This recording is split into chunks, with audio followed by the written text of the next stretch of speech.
এই ফুলগুলো আশা করি সবাই চেনেন। ঠিক ধরেছেন, এগুলো শাপলা বা শালুক ফুল। এতে থাকে প্রচুর পরিমাণে ফাইবার, যা আমাদের শরীরের জন্য খুবই ভালো। ইলিশ মাছের মাথা আর এই শাপলা দিয়ে চটজলদি এই রান্নাটি আপনি তৈরি করে নিতে পারেন। ভাতের সাথে খুবই ভালো লাগবে। আসুন রান্নাটি শুরু করি। আর তার আগে আজ আপনি যদি চ্যানেলে নতুন হন তাহলে প্লিজ চ্যানেলটি সাবস্ক্রাইব করে আমার পাশে থাকবেন। প্রথমে শাপলাগুলো একটু জল দিয়ে ধুয়ে নিয়ে আমি কেটে নেব। শাপলা কাটা খুব সোজা। এই রকম করে একটু ভেঙে দিয়ে উপরের ছালটা ছাড়িয়ে নিয়ে ছোট ছোট করে এই রকম কেটে নেব। এগুলো অত্যন্ত নরম হয়, আপনি কাঁচাও খেতে পারেন, ভালো লাগবে। দেখুন সবগুলো শাপলা আমি কেটে নিয়েছি। আজ আমি শাপলার ঘন্ট রান্না করব। তার জন্য শাপলাগুলোকে কেটে ভালো করে ধুয়ে নিয়েছি আর সাথে কয়েকটি সবজি নিয়েছি, যেমন কয়েকটি কচু, একটা আলু আর একটু কুমড়ো। এখন এক মুঠো মুসুর ডাল জল দিয়ে ধুয়ে নিয়েছি। এবারে কড়াতে এক বাটি জল দিয়ে তাতে এই মুসুর ডালগুলো দিয়ে দেব।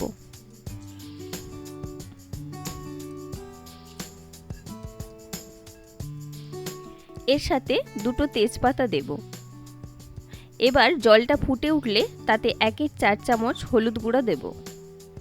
এবার এক এক করে সমস্ত সবজি এবং সাথে ধুয়ে রাখা শাপলাগুলোও দিয়ে দেব। এই রান্নাটি আপনি খুব তাড়াতাড়ি নামমাত্র মশলা দিয়ে তৈরি করে নিতে পারেন। খেতে কিন্তু সত্যি খুব ভালো হয়। আপনারা বাড়িতে অবশ্যই একদিন ট্রাই করবেন। এবার ঢাকনা চাপিয়ে সবজি আর ডাল সেদ্ধ করে নেব।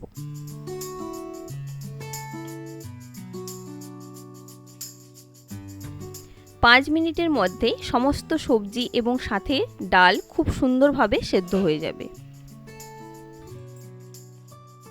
দেখুন সমস্ত সবজি এবং ডাল খুব ভালোভাবে সেদ্ধ হয়ে গেছে। এবার যেহেতু ঘন্ট রান্না করছি তাই সবজিগুলো একটু স্ম্যাশ করে নেব। এইভাবে একটা স্ম্যাশার বা চামচের পেছন দিয়ে সবজিগুলোকে ভেঙে নেব। এবার এগুলো একটা বাটির মধ্যে ঢেলে নিচ্ছি।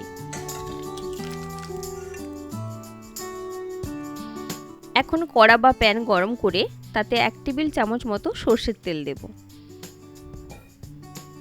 তেল গরম হয়ে গেলে দুটো ইলিশ মাছের মাথা ভেজে নেব।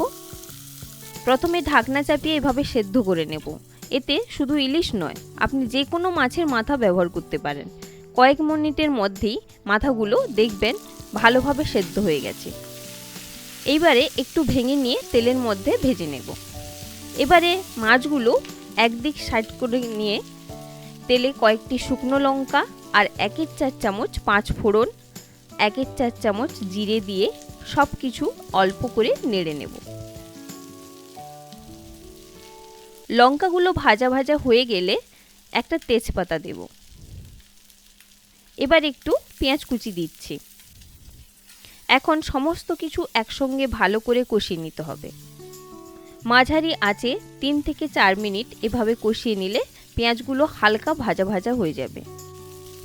দেখুন পেঁয়াজগুলো হালকা হালকা লাল হয়ে ভাজা হয়ে গেছে। এবার ফ্লেম হাই করে নিয়ে সেদ্ধ করে রাখা সবজি আর ডালগুলো এর মধ্যে দিয়ে দিচ্ছি। এইরকম পাতলা রাখবেন, খুব বেশি মোটা করবেন না। এবারে স্বাদ মতো লবণ দেব আর অল্প একটুখানি চিনি ছড়িয়ে হাই ফ্লেমে 2 থেকে 3 মিনিট ফুটিয়ে নিলেই শাপলার ঘন্ট রেডি।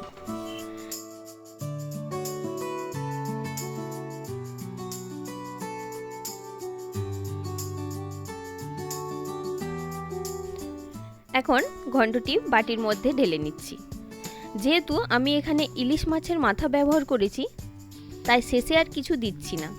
পোনা মাছের মাথা দিয়ে এই ঘন্ট রান্না করলে শেষে একটু ভাজা মশলা বা ভাজা বড়ি দেবেন। আশা করি আজকের এই ভিডিওটি আপনাদের ভালো লেগেছে। তাহলে অবশ্যই একটি লাইক দেবেন এবং চ্যানেলটি সাবস্ক্রাইব করে পাশে থাকবেন। সবাইকে অনেক ধন্যবাদ।